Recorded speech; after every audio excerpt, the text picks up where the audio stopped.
Dans l'évangile de Jésus-Christ, selon saint Luc. En ce temps-là, la foule se pressait autour de Jésus pour écouter la parole de Dieu, tandis qu'il se tenait au bord du lac de Génézareth. Il vit 2 barques qui se trouvaient au bord du lac. Les pêcheurs en étaient descendus et lavaient leurs filets. Jésus monta dans une des barques qui appartenait à Simon. Il lui demanda de s'écarter un peu du rivage. Puis il s'assit et, de la barque, il enseignait les foules. Quand il eut fini de parler, il dit à Simon : « Avance au large et jetez vos filets pour la pêche. » Simon lui répondit : « Maître, nous avons peiné toute la nuit sans rien prendre, mais sur ta parole je vais faire jeter les filets. » Et l'ayant fait, ils capturèrent une telle quantité de poissons que leurs filets allaient se déchirer. Ils firent signe à leurs compagnons de l'autre barque, et ceux-ci vinrent les aider. Ceux-ci vinrent, et ils remplirent les 2 barques à tel point qu'elles enfonçaient. À cette vue, Simon-Pierre tomba aux genoux de Jésus en disant : « Éloigne-toi de moi, Seigneur, car je suis un homme pécheur. » En effet, un grand effroi l'avait saisi, lui et tous ceux qui étaient avec lui, devant la quantité de poissons qu'ils avaient pêchés. Et de même, Jacques et Jean, fils de Zébédée, les associés de Simon. Jésus dit à Simon : « Sois sans crainte, désormais ce sont des hommes que tu prendras. » Alors ils ramenèrent les barques au rivage, et laissant tout, ils le suivirent.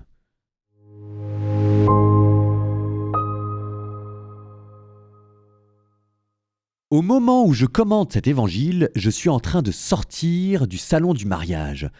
Le salon du mariage, c'est un salon porte de Versailles qui se tient 2 fois par an, mais celui-ci, c'est le grand salon. Il y a environ 400 stands et je pense que c'est en dizaines de milliers que des personnes viennent visiter le salon du mariage pour choisir les uns leur voiture, les autres leur robe de mariée, la barbe à papa, la coiffure et les salons pour se blanchir les dents le jour du mariage. Pourquoi je vous dis cela ? Je vous dis cela parce que, tel que vous m'écoutez en ce moment, je suis crevé, mais épuisé pour avoir passé tout le salon du mariage à évangéliser. Et évangéliser de manière à la fois surprenante et de manière simple, et ça va nous ramener à l'évangile. De manière étonnante parce que ce n'est pas dans un endroit comme ça qu'on s'attend à voir un moine. Et j'étais avec mes habits, j'étais en train de parler de Dieu, et j'étais en train d'évangéliser, et de manière totalement banale, si je puis dire, parce que je n'étais pas en train de faire de l'évangélisation de rue, à aller au-devant des personnes pour, si jamais je peux dire, à tout prix leur vendre ma marchandise, Bible à l'appui, et leur annoncer la conversion des mœurs. Non, j'avais tout simplement pris un stand que j'avais loué, dans lequel j'avais mis des croix, et j'avais dit « Préparation religieuse pour la cérémonie de mariage ». Et évidemment que dans un salon comme ça, j'avais toute ma place. Et c'est là où j'en viens maintenant à l'Évangile. L'Évangile nous dit que Simon-Pierre a essayé de pêcher toute la nuit, mais en vain.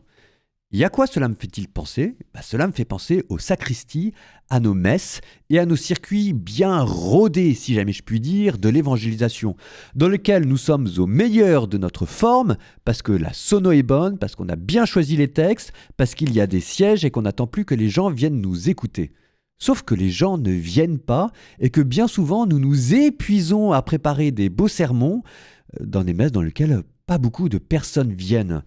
Parce que l'idée derrière, c'est que nous sommes persuadés que c'est au bon moment, à la bonne heure, quand nous serons prêts, que les gens viendront écouter la parole de Dieu.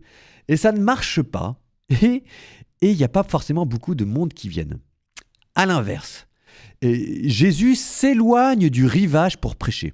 Jésus s'éloigne du rivage, vous pouvez entendre ça de manière assez simple. Jésus sort de sa zone de confort et en fait va là où les gens ne les attendent pas. De la même manière, il demande aux disciples de jeter les filets le jour, ce qui normalement ne se fait pas. Parce que normalement, dans le lac de la Galilée, c'est la nuit que les eaux sont fraîches et que les poissons remontent, tandis que dans la journée, les eaux en surface deviennent plus chaudes et les poissons vont en profondeur. Donc là, ils pêchent entre guillemets à contre-courant. Normalement, dans un lieu où ils ne sont pas censés ramener des poissons. et ça marche. Eh ben, c'est de la même manière que j'ai pris mon stand, qui était ma barque à moi, mon petit stand que j'avais loué pour l'occasion et que j'avais jeté mes filets à coups de néon, à coups de QR code pour avoir des podcasts et à coups de bonne humeur. Et les poissons étaient là. Mais les poissons, mais en veux-tu, en voilà, par dizaines, par centaines, le nombre de personnes qui sont venues me voir parce que divorcées, remariées, elles voulaient quand même avoir une bénédiction, mais elles n'osaient pas aller à l'église parce qu'elles avaient peur. Et que moi j'étais là pour les rassurer, pour leur dire qu'on avait compris que la vie était compliquée, que le pape maintenant avait, j'ose pas dire, assoupli la discipline, mais plutôt avait permis à chacun de pouvoir rentrer dedans avec son histoire personnelle, qu'il n'y aurait pas de compromis, il n'y aurait pas d'ambiguïté, mais que maintenant on était capable de les accompagner et de leur permettre de vivre leur situation avec Dieu. Le nombre de personnes homosexuelles qui cherchaient une parole de réconfort de la part de l'Église et qui n'osaient pas en trouver, qui étaient en train de préparer leur couple, leur mariage homosexuel à 10 000 lieues de l'Église. Alors oui, on ne va pas changer le discours de l'Église, n'empêche que pour une fois, on était capable de reprendre une discussion qui s'était arrêtée de manière trop brutale. Le nombre de personnes qui étaient un peu loin de l'Église et qui étaient allées voir leur curé, et le curé, bonne poire, mais surchargé de travail, leur avait dit « Mais non, mais écoutez, si jamais vous habitez Paris, moi je ne vais pas vous marier à la campagne », et qui donc maintenant, comme les gens sont à milieu de l'église, qui avaient été rebutés par cette première prise de contact, et qui maintenant, il n'y avait plus de mariage religieux du tout, et moi j'étais là pour leur dire « Mais non, mais rassurez-vous, mais il faut comprendre les prêtres aussi qui sont épuisés, et quand ils voient tous les Parisiens qui arrivent venus de nulle part, ils ne comprennent pas, donc allez faire votre préparation à Paris. Vous demanderez l'autorisation d'aller vous marier à la campagne et ça se passera très bien, mais c'est par dizaines, c'est par centaines. J'ose pas dire par milliers, parce qu'il ne faut pas exagérer quand même. Mais vous voyez, c'est ça l'évangile, devenir pêcheur d'hommes. Les brebis perdues de la maison d'Israël, et on n'invente pas des occasions, c'était pas artificiel. J'étais simplement là où les gens étaient avec leurs questions. Là, c'était le salon du mariage. Pour vous, ce sera la machine à café dans votre entreprise. Pour d'autres personnes, ce sera encore la cour de récréation dans un collège ou dans un lycée. Mais c'est là que se fait l'évangélisation. Et c'est là que Dieu vous attend. Et c'est là que c'est efficace. Donc, sursum corda, ô les cœurs, la vie est belle, vous habitez dans un pays merveilleux dans lequel il devient de plus en plus facile d'évangéliser. Les pêcheurs d'hommes, c'est vous.